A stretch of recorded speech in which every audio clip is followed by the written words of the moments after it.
Hello everyone, this is Meera. Today again I am before you. तो आज हम क्या डिस्कस करने वाले हैं, आपका क्लास 12th का बाई मंथली सिलेबस। तो बाई मंथली सिलेबस जो है वो पिछले सालों के सिलेबस से थोड़ा सा डिफरेंट है इस बार।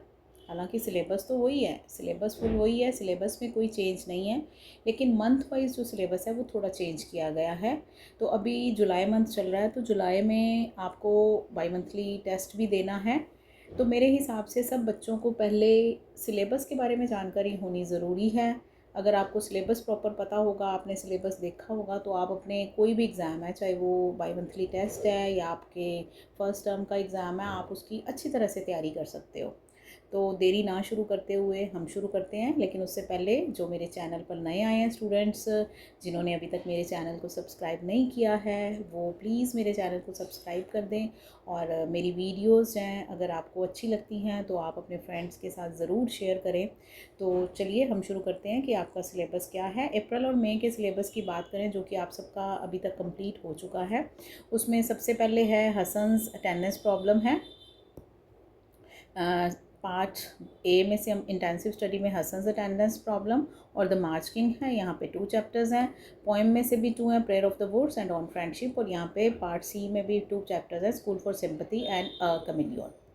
उसके बाद ग्रामर और कॉम्पोजिशन की बात करते हैं, तो इसमें डिटर्मिनर्स हैं, ट्रांसफॉर्मेशन है। अब ट्रांसफॉर्मेशन का जो टॉपिक है वो बहुत वास्ट है, तो इसमें 2 ही हैं पार्ट्स हैं, removal and use of two. एक तो है यानी कि टू को रिमूव करना और लगाना, और दूसरा है डिग्री ऑफ एडजेक्टिव को कैसे चेंज करना है। ये 2 पार्ट्स हैं जो ट्रांसफॉर्मेशन के हैं। ट्रांसफॉर्मेशन के आगे भी टाइप्स हैं, वो आपके आगे वंस के सिलेबस में आएगा।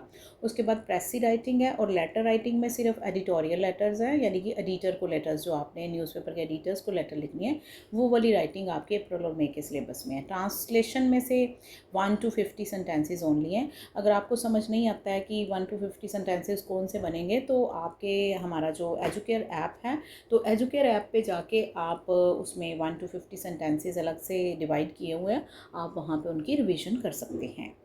तो ये सिलेबस जो है अप्रैल और मई का सिलेबस, ये आपका अभी जुलाई में जो टेस्ट होने वाले हैं उसमें ये सिलेबस आना है। आई होप यहाँ तक आप सबको क्लियर है। आगे हम जो जुलाई मंथ चल रहा है, अभी जुलाई एंड अगस्त के सिलेबस की बात करते हैं, तो इसमें लेसन 3 जो है thinking out of the box, lateral thinking, और लेसन 4 जो है ऑन सेइंग प्लीज़, ये 2 चैप्टर्स हो जाएंगे। पोएम में से द कोइंग ग्रीन और once upon a time 2 poems हो जाएंगी, और यहाँ पे भी वो 2 ही रहेंगे चैप्टर्स, बोली और द गोल्ड फ्रेम 2 चैप्टर यहाँ पे रहेंगे। यहाँ पे भी 2 चैप्टर्स थे, यहाँ पे भी 2 चैप्टर्स हैं। इसमें यूज़ ऑफ नॉन फाइनाइट्स आ जाएगा। अब ये ट्रांसफॉर्मेशन का अगला पार्ट कवर कर रहे हैं। ट्रांसफॉर्मेशन में simple, compound and complex sentences आ जाएंगे। जैसे सिंपल दिया होगा वो आपको कहेगा कॉम्प्लेक्स में चेंज करो या कंपाउंड में चेंज करो, वाइस वर्सा, लाइक ऐसे होगा। उसके बाद आपको पता है कि जो आपका ईमेल राइटिंग और एक्सप्लेनिंग न्यूज़पेपर हेडलाइंस है, वो आपको 2 दिए जाएंगे, दोनों में से आपको एक करना होगा। तो this is up to you only कि आपने ईमेल राइटिंग करनी है या न्यूज़पेपर हेडलाइन को एक्सप्लेन करना है, दोनों में से आप एक कर सकते हो। ये टीचर्स आपको दोनों ही करवाएंगे, तो आपको जो सही लगता है, आपको जो ईजी लगता है, आप उसको कर सकते हो। उसके बाद अनसीन कॉम्प्रिहेंशन पैसेज यहाँ पे आ जाएंगे। फिर ट्रांसलेशन 51 to 100 सेंटेंसेज है। तो ये आपका जुलाई और अगस्त का सिलेबस है। अब अप्रैल में, उसके बाद जून में छुट्टियां आ गई थी, तो जुलाई और अगस्त ये चारों जो सिलेबस हैं। उसके बाद सितंबर में आपको पता ही है आपके फर्स्ट टर्म एग्ज़ाम होना है। तो ये जो है अभी जो होना है वो आपका बाई मंथली टेस्ट है, that will be for 20 marks only. Bimonthly test आपका 20 मार्क्स का होता है, और वो आपका जो इंग्लिश का पीरियड होता है उसमें ही लिया जाता है। लेकिन जो सितंबर में होगा वो आपका फर्स्ट टर्म एग्जामिनेशन होगा, वो ये 4 मंथ्स के सिलेबस में से होगा, और वो फुल आपका 80 मार्क्स का पूरा, जैसे पेपर फाइनल पेपर में आता है वैसे ही होगा, लेकिन सिलेबस ये रहेगा। आई होप यहाँ तक आपको क्लियर है।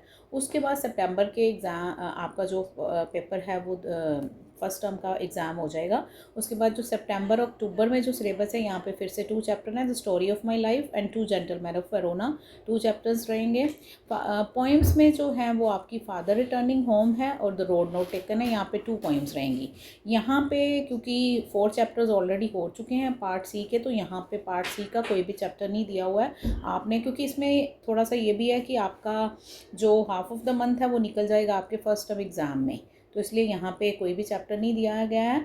और ग्रामर एंड कॉम्पोजिशन की बात करते हैं, तो इसमें वॉइस है, लेटर राइटिंग है, लेटर राइटिंग में सिर्फ ऑफिशियल लेटर है, उसके बाद नरेशन है, नरेशन का भी बहुत वास्ट टॉपिक है, तो इसलिए नरेशन सिर्फ बेस्ड ऑन डेक्लरेटिव सेंटेंसेस यही आपका नरेशन में रहेगा।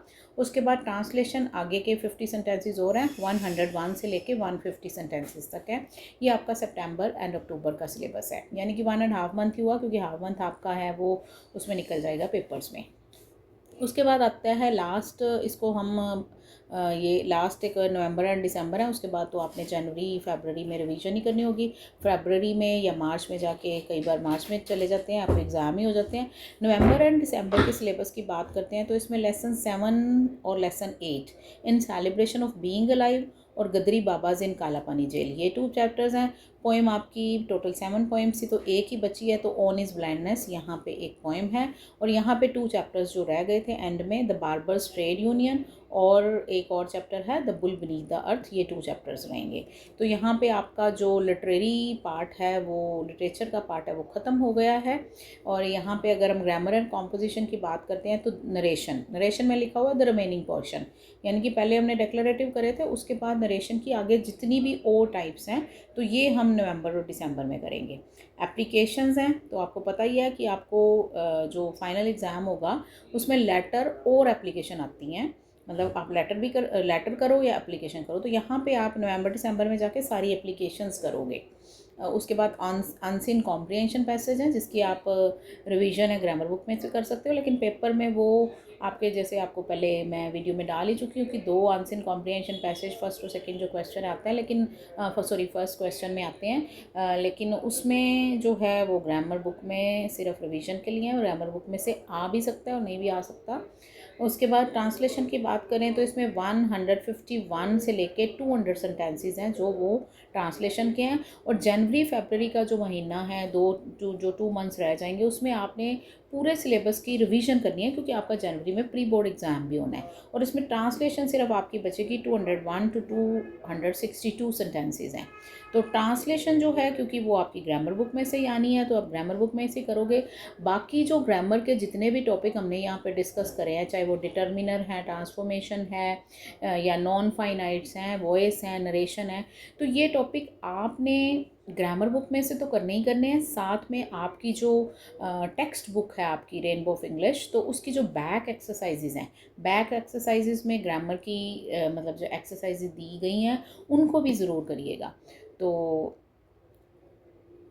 आपको फिर भी कुछ समझ ना आया हो, आई होप कि सब आपको समझ आ गया होगा। फिर भी कुछ समझ नहीं आता है, आप कमेंट बॉक्स में लिख सकते हो, और आप कमेंट बॉक्स में लिख के बताओ कि आपकी जुलाई में जो आपका बाई मंथली टेस्ट हो रहा है, आपने उसको अच्छे से तैयार कर लिया है या नहीं। All the best for your final exam as well as for the time being for your bimonthly exam. Thank you so much, have a nice day.